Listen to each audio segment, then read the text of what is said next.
Hello guys, good evening. তো দেখতেই পাচ্ছ এখন রেডি হয়ে গেছি, চলে যাব আমরা এখন মেলায়। আমাদের এখানে সবথেকে বিখ্যাত মেলা বারোদোল মেলা, যেটা 1 মাস ধরে থাকে। তো সেখানেই যাওয়ার জন্য আমি এখন রেডি হয়ে গেছি আর খুবই সিম্পল সেজেছি। আর এই যে এদিকে আমার এই বোনটাও রেডি হয়ে গেছে। গরমের মধ্যে সিম্পলই ঠিক আছে, না হলে প্রচণ্ড গরম ওখানে গিয়ে। তো ফাইনালি দেখো এখন পৌঁছে গেছি। আর এই যে আমাদের কৃষ্ণনগরের রাজবাড়ির এটা হচ্ছে গেট, আর এখান থেকে মেলাটা স্টার্ট। তারপর আমরা চলে গেলাম মেলার ভেতরে।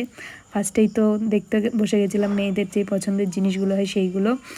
আর এই যে সাজার দোকান, বিভিন্ন চারিপাশ দিয়ে বসেছে অনেক অনেক দোকান। আর এই যে বড় দোলনাটা, নাগরদোলনাটা, তো এখানে উঠবো ভেবেছিলাম, কিন্তু অনেক টাকা টিকিট ছিল, তার জন্য আর উঠিনি। তার থেকে সেই টাকা দিয়ে খেয়ে নেব পেট ভরে, সেটাই ভালো।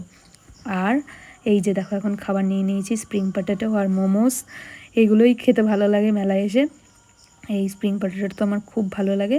তারপর আমার মা আর বোন এখন খেয়ে নিচ্ছে এদিকে ফুচকা, আমাকেও বলছে খেতে, কিন্তু আমার আর ফুচকা খেতে ভালো লাগছিল না।